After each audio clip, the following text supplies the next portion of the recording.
રાજકોટમાં આંતરરાષ્ટ્રીય કૃમિ સેના દ્વારા કલેક્ટર કચેરીને આવેદન। સુરતમાં બનેલી ઘટના અસામાજિક તત્વોની ધાકધમકીથી આત્મહત્યા કરનાર દીકરીને ન્યાય મળે તે માટે આવેદનપત્ર આપવામાં આવ્યું। Story report by Sandip Chavda, Rajkot. આજ રોજ રાજકોટ કલેક્ટર કચેરી ખાતે આંતરરાષ્ટ્રીય કૃમિ સેનાના માધ્યમથી અમે એક આવેદન આપી રહ્યા છીએ।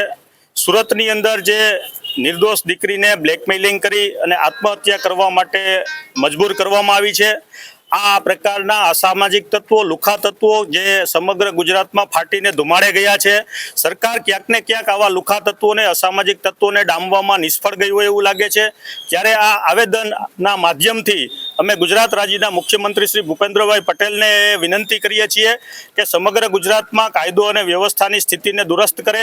આ પ્રકારના જે અસામાજિક તત્વો છે જે પોતાના ઉપર એનું કોઈ જાતનો અંકુશ નથી, કાયદાનો અંકુશ નથી અને ગમે ત્યારે ગમે તેવા લોકોને ડરાવે છે, ધમકાવે છે। આ પ્રકારના જે કાંઈ તત્વો છે એને ઝેર કરવામાં આવે, એને નસિહત પહોંચાડવામાં આવે અને આ દીકરીને યોગ્ય ન્યાય મળે એ અમારો આજનો આવેદનનો મુખ્ય મુદ્દો છે।